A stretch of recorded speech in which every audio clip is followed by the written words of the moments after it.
everybody, Sean from Movie Assault here, and it is time once again for another episode of the Halloween 15 from 2023. This is episode number 6, and this time out I wanted to review 1988's Cellar Dweller. This is part of the Empire of Screams box set from Arrow. This was released by Empire Pictures in 1988. It was directed by John Buechler. I believe that's how you pronounce his name.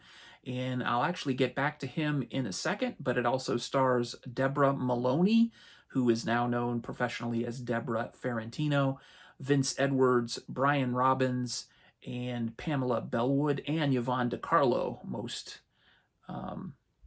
notably, she's probably the biggest name in the cast. This is a film that starts in the 50s with a sort of flashback, and there is a comics artist named Colin Childress, played in a cameo by Jeffrey Combs from Reanimator, and he accidentally, or is it on purpose, summons a demon-like creature as a result of his artwork. He also reads an incantation from a spell book and then draws this creature and somehow conjures this creature out of thin air from somewhere in the netherworld. And this creature actually is responsible for what is labeled a murder-suicide in present day. We flash forward into the present day of 1988, and art student Whitney Taylor, who is played by Deborah Maloney, Deborah Ferrantino, she arrives at the studio that Childress used to own, which has now been converted into an art school. And her intention is to revive the Cellar Dweller magazine or comic that Childress was working on. She's also looking into the death of Colin Childress because she does not believe that it was a murder-suicide. She thinks there was something else to it and that Childress is innocent. Well, one thing leads to another, and she accidentally summons this same creature by drawing it and reading an incantation from this spell book, which she finds locked in a chest in Childress's studio.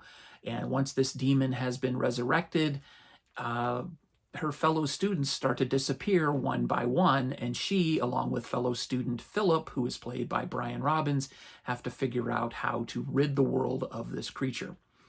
I said this movie was directed by John Buechler, and that's notable because it is also Buechler's effects that bring to life the creature on the cover here. This is the demon-like creature that comes to life.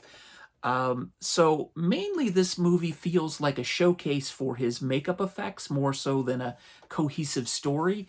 It's still pretty effective and still very entertaining. So if you took the makeup, the gore, and the nudity out of this, this would feel like an episode of the Goosebumps TV series from the 90s, to be quite honest.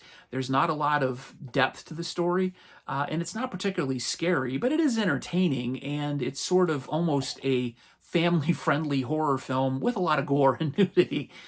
There's a subplot about some sort of backstabbing and drama between some of the students, but more or less this is just a showcase for the gore and makeup effects by Buechler. So I still enjoyed it. I still think it was moderately entertaining, and I give it a limited recommendation, but I would give it a 6 out of 10. So there you go. That is my review of Cellar Dweller from 1988.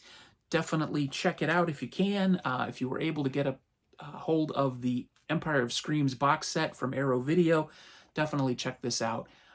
It's worth seeing. I believe it is also available on Tubi, so you can see it that way as well. But definitely check out Cellar Dweller from 1988. That is my review, and I will see you on the next episode where I will review I Bury the Living from 1958. Thanks for watching. Take it easy.